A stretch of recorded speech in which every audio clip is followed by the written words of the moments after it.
Installation பண்ணோன்னே இது ஒரு சின்ன டெமான்ஸ்ட்ரேஷன் வீடியோ. மேக்ஸிமம் என்னென்ன ஃபால்ட்ஸ் வரும், ஸோ அதுக்கு நீங்கள் எது இது மாதிரி ஹேண்டில் பண்ண என்பதை நான் காமிச்சிக்கிறேன். ஸோ உங்களுக்கு நம்ம டிவிஆரில் வந்து ஓவரால் என்னென்ன பண்ணியிருப்பேன்னா, ஒரு டிவிஆர் கொடுத்தப்போ ஹார்ட் டிஸ்க்கு, இந்த கேபிள் கனெக்டர்ஸ், எஸ்எம்பிஎஸ் இது மாதிரி உங்களுக்கு ஒரு செட்டு தான் நம்ம உங்களுக்கு வந்து ஃபுல்லாக வந்து கொடுத்துருப்போம். ஸோ யூஸ்வலாக நாங்கள் வந்து கஸ்டமர்கிட்ட என்ன சொல்கிறோன்னா, டேட் அண்ட் டைம் எப்பவுமே செக் பண்ணிக்கணும். ஒரு டிவிஆரில் வந்து கீழே டேட் அண்ட் டைம் இருக்கும். இன்கேஸ் டேட் அண்ட் டைம் மாறி இருந்துச்சுன்னா நம்மளுக்கு பிளேபேக் வந்து எக்ஸாக்ட் டேட் எக்ஸாக்ட் டைமில் நம்ம எடுக்க முடியாது. அதனால என்ன பண்ண சொல்லணும்னா, கஸ்டமர் வீக்லி ஒன்ஸ் நீங்க டேட் அண்ட் டைம் கரெக்டா இருக்கான்னு செக் பண்ணிக்கங்க. அப்புறமா ஹார்ட் டிஸ்க் செக் பண்ணிக்கங்க. நீங்க எல்லாத்துமே வந்து பாத்தீங்கன்னா மெனு கிளிக் பண்ணீங்கன்னா எஸ்டிடின்னு இருக்கும், எஸ்டிடி மேனேஜ்னு இருக்கும். இதுல வந்து உங்க ஹார்ட் டிஸ்கோட ஸ்டேட்டஸ் எப்படி இருக்கும், இதுல டைப் ரீட் அண்ட் ரைட் இருக்கு. இன்கேஸ் ஹார்ட் டிஸ்க் ரொம்ப ஓவர் ஹீட் ஆயிடுச்சுன்னா இதுல வந்து எரர் அது மாதிரி வந்து வந்துடும். ஸோ ஓவரால் எல்லா கஸ்டமரும் என்னன்னா date and time compulsory check பண்ணும் வீக்லி ஒன்ஸ். அப்புறமா ஹார்ட் டிஸ்க் லைஃப் இருக்காதா, ஹார்ட் டிஸ்க் வந்து ஒர்க் ஆகுதான்னு நீங்க வந்து செக் பண்ணிக்கணும். அப்படி இல்லாட்டி நம்ம சிசிடிவி போட்டதுக்கே அர்த்தம் இருக்காது. ஸோ இப்போ காமனா என்னென்ன ஃபால்ட்ஸ் என்னென்ன ப்ராப்ளம்ஸ் வந்து வரும்னு உங்களுக்கு சொல்றேன். ஃபர்ஸ்ட் வந்து பாத்தீங்கன்னா டிவிஆர் வந்து ஆனே ஆகலைன்னா என்ன இஷ்யூனால ஆன் ஆகுன்னா, இந்த அடாப்டர் இருக்கும். இந்த அடாப்டர் வந்து போயிடுச்சுன்னா டிவிஆர் ஆன் ஆகாது. இன்கேஸ் இதை நான் ரிமூவ் பண்ணிட்டேன், இப்போ பாத்தீங்கன்னா டிவிஆர் வந்து ஆனே ஆகாது. மானிட்டர்ல என்னன்னா நோ சிக்னல்னு வரும். இது மாதிரி நோ சிக்னல்னு வந்துச்சுன்னா டிவிஆர் ஆனே ஆகல. இந்த அடாப்டர் கரெக்டா இருக்கா, இல்லாட்டி அடாப்டர் லூஸா இருக்கா, இல்லாட்டி அடாப்டர் யாராவது கழட்டிட்டாங்களான்னு நீங்க வந்து பாத்துக்கணும். ஸோ நெக்ஸ்ட் வந்து என்ன ப்ராப்ளம் ஆனா, கிரெயின்ஸ் இஷ்யூ வரும். கிரெயின்ஸ் இஷ்யூனா இதுதான் வந்து பிஎன்சி. நம்ம இதுல என்ன பண்றோம்னா, கேபிள் வந்து இதுல கரெக்டா ஜாயிண்ட் அடிச்சு வாங்கி தான் நம்ம கேமரா வந்து விஷன் போட்டிருக்கோம்.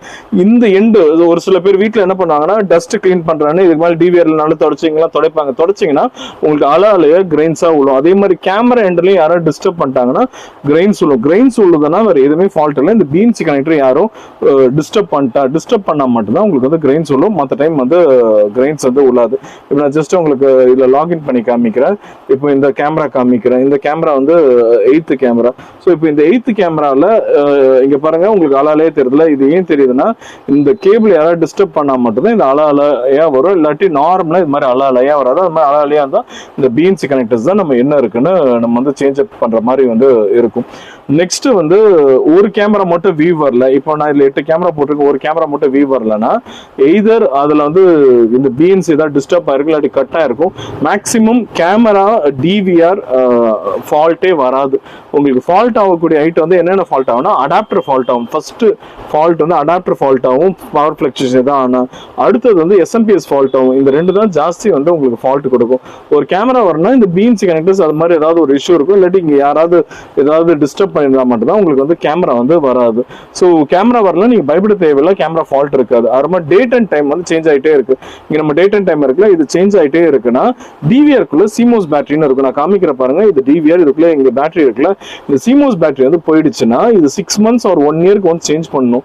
ஒரு சில சிமோஸ் பேட்டரி 1 வருஷம் 2 வருஷம் கூட இருக்கலாம். டேட் அண்ட் டைம் நிக்காட்டி நம்ம சிமோஸ் பேட்டரி டிவிஆர் ஓபன் பண்ணிட்டு சிமோஸ் பேட்டரி வந்து நம்ம வந்து வாங்கணும். அதே மாதிரி இப்ப பாருங்க, இந்த கேமரா வந்து நான் 2 கேமரா தான் போட்டிருக்கேன், வியூ வருது.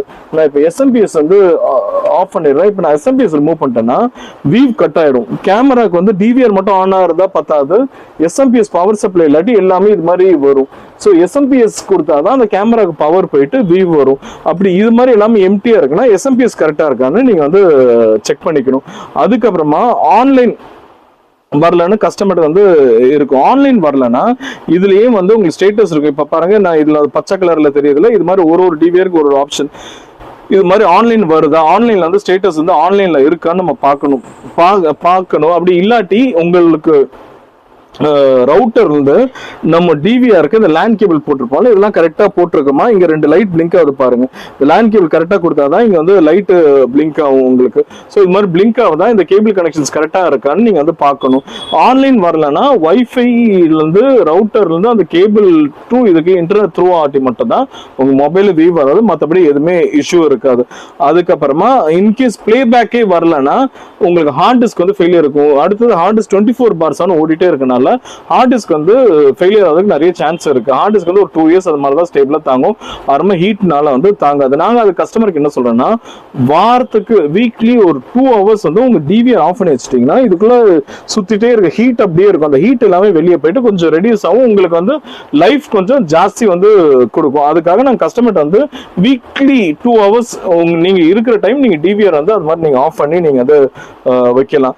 ஸோ நெக்ஸ்ட் வந்து மழை காலம், இடி மின்னல் இருக்கும்போது யூஸ்வலாக நம்ம டிவி ஆஃப் பண்ணுற மாதிரி இந்த டிவிஆர் அடாப்டரும் நம்ம ரிமூவ் பண்ணிடுறோம். ஏன்னா கேமராஸ் எல்லாமே வெளியே வச்சிருக்கனால இடி மின்னல் ஏதாவது பட்டுச்சுன்னா அது மூலமா HDMI தாக்கலாம், இல்லை அடாப்டர் தாக்கலாம், வேற ஏதாவது இருக்கும். மேக்ஸிமம் இடி மின்னல் படுற இடத்துல என்ன ஆகும்னா அடாப்டரும் SMPS உங்களுக்கு அங்கே போயிடும், வீவ் வராது. இது யூஸ்வலாகவே மழை பெஞ்சா 1-2 கஸ்டமர் கிட்ட தான் எங்களுக்கு இது மாதிரி ஃபால்ட் வந்து கால்ஸ் வரும். அதை அவாய்ட் பண்ணும் உங்ககிட்ட கரெக்டா இல்லைன்னா நீங்க இது மாதிரி பண்ணிக்கலாம். அதே மாதிரி பவர் ஃபிளக்சுவேஷன் ஜாஸ்தி இருக்கு, லோ லைட் இது மாதிரி அடிச்சு வரும் போதும் அடாப்டர் போகும். ஸோ டிவிஆர் கேமரா மேக்ஸிமம் எதுவுமே ஃபால்ட் ஏதாவது ஒன்று ஆயிடுச்சுன்னா அடாப்டர் SMPS தான் ஃபர்ஸ்ட் வந்து ஃபால்ட் ஆகும். அது ஃபால்ட் ஆகாம இருக்குன்னா இது மாதிரி பவர் ஃபிளக்சுவேஷன் அப்போ நீங்க ரிமூவ் பண்ணிக்கலாம். ஆர் ஒரு ஸ்டெபிளைசர் மாதிரி நீங்க டிவிஆருக்கு தனியா போட்டுக்கலாம். ஒரு 1 kV ஸ்டெபிளைசர், டிவிக்கு போற ஸ்டெபிளைசர் கூட நம்ம இது யூஸ் பண்ணா இந்த பவர் ஃபிளக்சுவேஷன் வந்து உங்களுக்கு தப்பிக்கும். அதுக்கப்புறம் வந்து பாத்தீங்கன்னா இயர்லி ஒன்ஸ் வந்து இந்த கனெக்டர்ஸ் இருக்குல்ல, இது வந்து early ones or 6 months ones யூஸ்வலா பண்ணலாம். இல்ல எனக்கு 6 months ஒன்ஸ் பண்ண விருப்பம் இல்லை, இயர்லி ஒன்ஸ் இது மாதிரி கனெக்டர்ஸ், இந்த BNC கனெக்டர்ஸ் வந்து டிவிஆர் எண்ட்லயும் கேமரா எண்ட்லயும் நீங்க வந்து சேஞ்ச் பண்ணலாம். இது மாதிரி சேஞ்ச் பண்ணீங்கன்னா உங்களுக்கு CCTV லைஃப் வந்து ஜாஸ்தி இருக்கும். இது மீறி உங்களுக்கு வேற ஃபால்ட் இருக்குன்னா நீங்க டேரக்டா எங்களுக்கு கால் பண்ணி கம்ப்ளைண்ட் ரைஸ் பண்ணீங்கன்னா எங்க டெக்னீஷியன்ஸ் டேரக்டா உங்களை வந்து விசிட் பண்ணி என்ன இஷ்யூ இருக்கோ அதை ரெக்டிஃபை பண்ணுவாங்க. அதுக்கு அவங்க லேபர் சார்ஜஸ் உங்கள்கிட்ட சார்ஜ் பண்ணுவாங்க. தேங்க்ஸ் ஃபார் வாட்சிங் த வீடியோ.